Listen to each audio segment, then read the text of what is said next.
Assalamualaikum warahmatullahi wabarakatuh. Halo teman-teman semua, pada kesempatan kali ini ada 3 hal yang akan kami bahas mengenai sumber hukum Islam yang mukhtalaf ataupun tidak disepakati. Di antaranya, maslahah mursalah, istihsan, dan istishab. Yang pertama, apa itu maslahah mursalah? Maslahah mursalah menurut bahasa berarti prinsip kemaslahatan ataupun kebaikan yang dipergunakan untuk menetapkan suatu hukum Islam. Juga dapat diartikan sebagai suatu perbuatan yang mengandung nilai baik juga membawa kebermanfaatan. Ada beberapa macam ta'rif menurut istilah usul. Di antaranya yang pertama, Imam Ar-Razi menakrifkan bahwa maslahah mursalah ialah perbuatan yang bermanfaat yang telah diperintahkan oleh musyarri, yaitu Allah kepada hambanya tentang pemeliharaan agamanya, jiwanya, akalnya, keturunannya, dan harta bendanya. Adapun menurut Imam Al-Ghazali, beliau menakrifkan bahwa maslahah mursalah pada dasarnya ialah meraih manfaat dan menolak mudarat. Kemudian menurut Imam Muhammad Hasbi As-Siddiqi, dikatakan bahwa maslahah mursalah ialah memelihara tujuan dengan jalan menolak segala sesuatu yang merusak makhluk. Ketiga tarif di atas mempunyai tujuan yang sama, yaitu maslahah mursalah memelihara tercapainya tujuan-tujuan syara, yaitu menolak mudarat dan meraih maslahah. Bagaimana dengan kehujahan maslahah mursalah? Dalam kehujahan maslahah mursalah, terdapat perbedaan pendapat di kalangan ulama usul.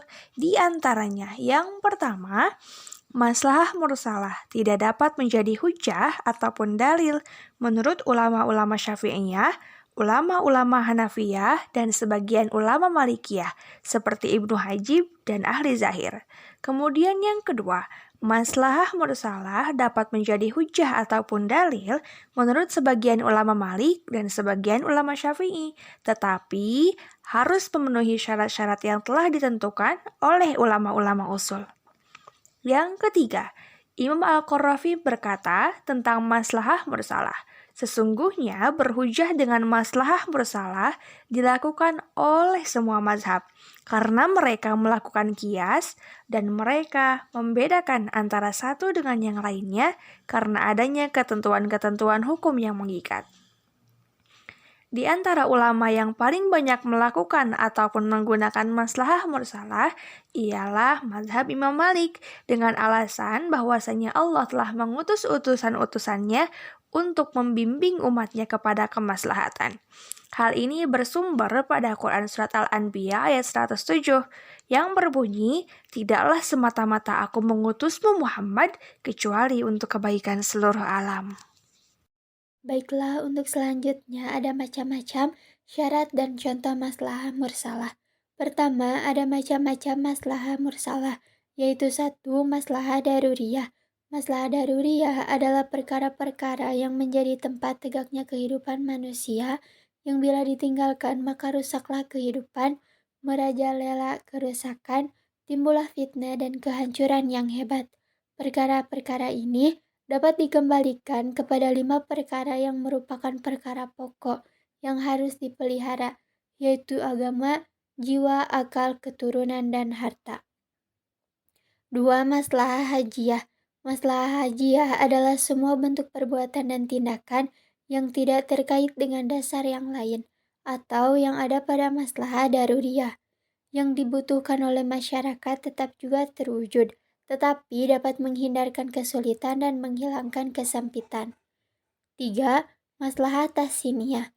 Maslahat tahsiniyah ialah mempergunakan semua yang layak dan pantas yang dibenarkan oleh adat kebiasaan yang baik dan dicakup oleh bagian masalinul akhlak. Tahsiniyah ini juga masuk dalam lapangan ibadah, adat, muamalah, dan bidang ukubat.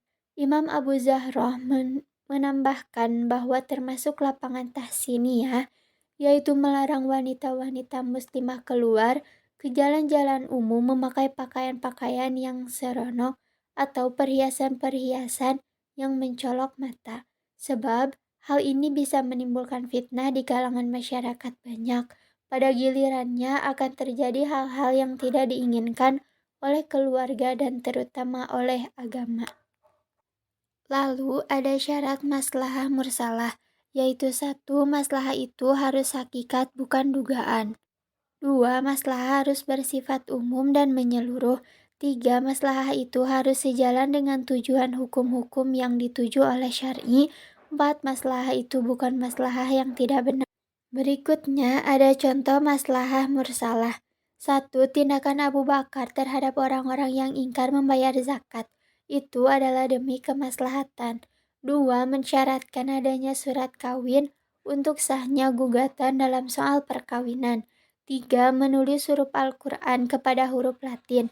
Empat, membuang barang yang ada di atas kapal laut tanpa izin yang punya barang, karena ada gelombang besar yang menjadikan kapal oleng demi kemaslahatan penumpang dan menolak bahaya.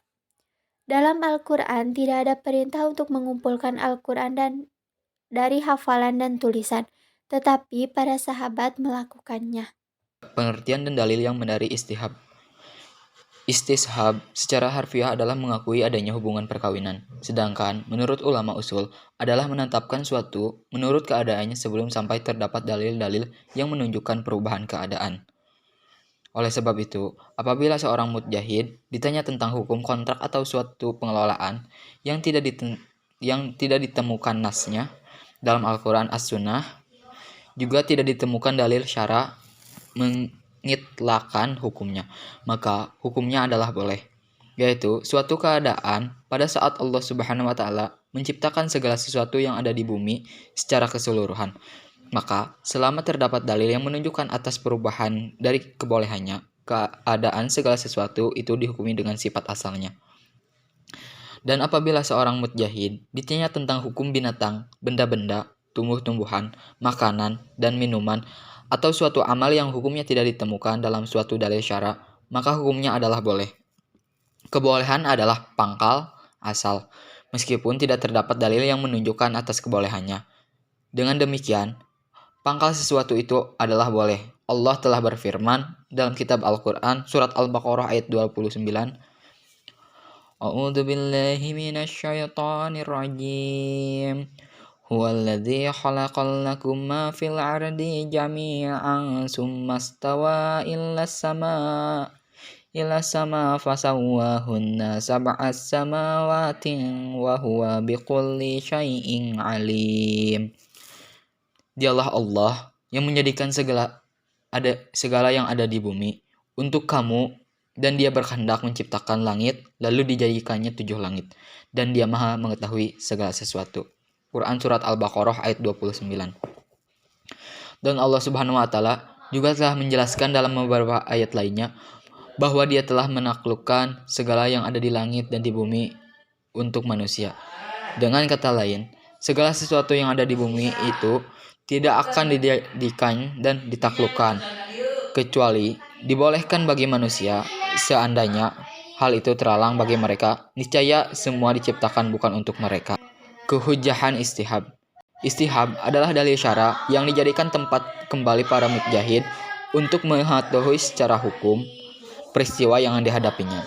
Ulama usul berkata, sesungguhnya istihab adalah tempat beredar fatwa, yaitu mengetahui sesuatu menurut hukum yang telah ditetapkan baginya selama tidak terdapat dalil yang mengubahnya. Ini adalah teori dalam pengambilan dalil yang telah menjadikan kebiasaan dan tradisi manusia dalam mengelola berbagai ketetapan untuk mereka. Kehalalan pernikahan bagi suami istri. Sebab akad pernikahan dianggap ada sampai ada ketetapan yang menghapuskan kehalalan itu. Demikian pula halnya dengan tanggungan, karena utang piutang atau sebab ketetapan apa aja dianggap tetap ada sampai ada ketetapan yang menghapuskannya. Istihab juga telah dijadikan dasar prinsip-prinsip syariat, antara lain asal sesuatu adalah ketetapan yang ada menurut keadaan semula sehingga terdapat sesuatu ketetapan yang mengubahnya. Sesuai dengan kaidah, asal segala sesuatu adalah kebolehan sampai ada dalilnya yang menunjukkan keharamannya. Macam-macam istishab beserta contohnya. Ada 4 macam istishab. Yang pertama yaitu Istisab al-ibadah al-asliyah. Istisab al-ibadah al-asliyah yaitu istisab yang didasarkan atas hukum asal dari sesuatu, yaitu mubah atau boleh. Landasannya adalah suatu prinsip yang mengatakan bahwa hukum dasar dari sesuatu yang bermanfaat boleh dilakukan dalam kehidupan umat manusia selama tidak ada dalil yang melarangnya. Contohnya, makanan, minuman, hewan, tumbuh-tumbuhan, dan lain-lain. Selama tidak ada dalil yang melarangnya, adalah halal dimakan atau boleh dikerjakan. Prinsip tersebut berdasarkan Quran Surat Al-Baqarah ayat 29. Yang kedua ada istisab al-baro'ah al-asliyah. Istisab al-baro'ah al-asliyah yaitu istisab yang didasarkan atas prinsip bahwa pada dasarnya setiap orang bebas dari tuntutan beban taklif sampai ada dalil yang mengubah statusnya itu, dan bebas dari utang atau kesalahan sampai ada bukti yang mengubah statusnya itu. Contohnya, seseorang yang menuntut bahwa haknya terdapat pada diri seseorang, dia harus mampu membuktikannya karena pihak tertuduh pada dasarnya bebas dari segala tuntutan, dan status bebasnya itu tidak bisa diganggu-gugat kecuali dengan bukti yang jelas. Jadi, seseorang dengan prinsip istisab akan selalu dianggap berada dalam status tidak bersalah sampai ada bukti yang mengubah statusnya itu. Yang keempat ada istisab al-was. Istisab al-was yaitu istisab yang didasarkan atas anggapan masih tetapnya sifat yang diketahui ada sebelumnya sampai ada bukti yang mengubahnya. Contohnya, sifat hidup yang dimiliki seseorang yang hilang tetap dianggap masih ada sampai ada bukti bahwa ia telah wafat. Demikian pula, air yang diketahui bersih tetap dianggap bersih selama tidak ada bukti yang mengubah statusnya itu.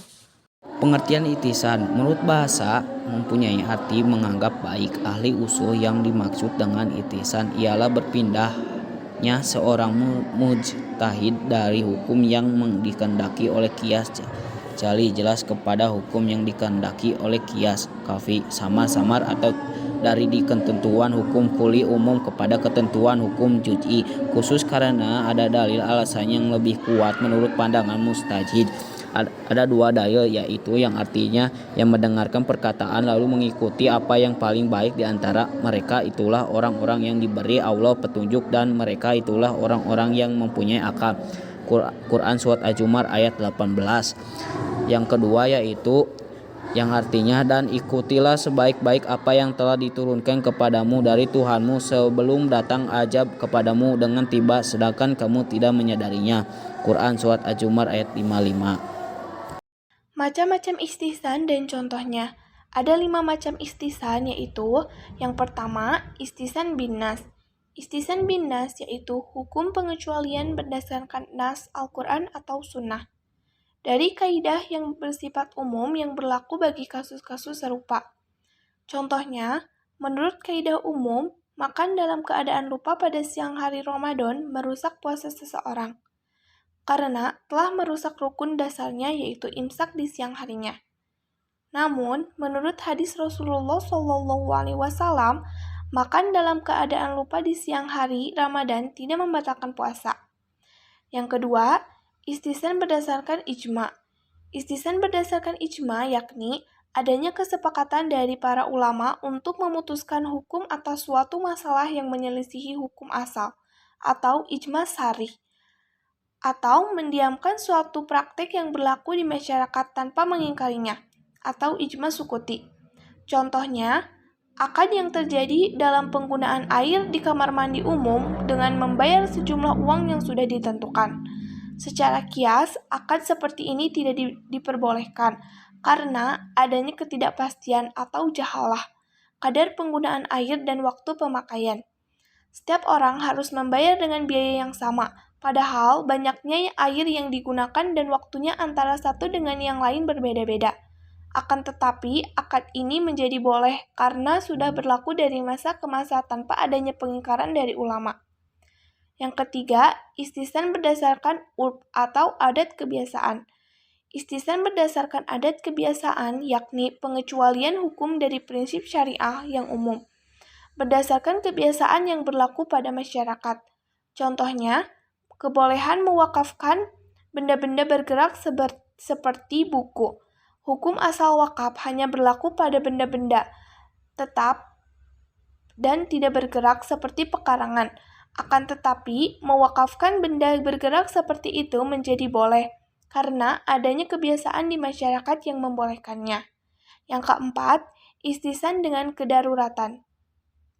Istisan dengan kedaruratan yakni apabila dengan menggunakan dalil atau kaidah umum dipastikan akan berdampak kepada kesulitan atau kesempitan.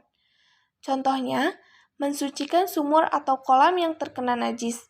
Dengan metode kias, sumur atau kolam itu tidak akan menjadi suci dengan membuang sebagian atau seluruh airnya. Membuang sebagian air tidak akan membuat suci sebagian air yang lain. Sedangkan, membuang seluruh air tidak akan menjadi suci pada air baru yang bersumber dari sumur, karena najis sudah menempel di dasar sumur atau di dinding-dinding sumur. Dan hal tersebut akan terus menjadikan air sumur dalam keadaan najis. Dengan adanya kesulitan ini, maka para ulama berpindah dari penggunaan kias pada istihsan sehingga menghukumi sucinya sumur atau kolam tersebut dengan membuang air yang ada di dalamnya. Dan yang terakhir, yang kelima, yaitu istihsan dengan maslahah mursalah. Istihsan dengan maslahah mursalah yaitu mengecualikan ketentuan hukum yang berlaku umum berdasarkan kemaslahatan dengan memberlakukan ketentuan lain yang memenuhi prinsip kemaslahatan. Contohnya, tentang kebolehan dokter melihat aurat wanita dalam berobat. Menurut kaidah umum atau kias, seseorang dilarang melihat aurat orang lain. Tetapi, dalam keadaan tertentu, seseorang harus membuka bajunya untuk didiagnosa penyakitnya. Maka, untuk kemaslahatan diri orang itu, menurut kaidah istihsan, seorang dokter boleh melihat aurat wanita yang berobat kepadanya.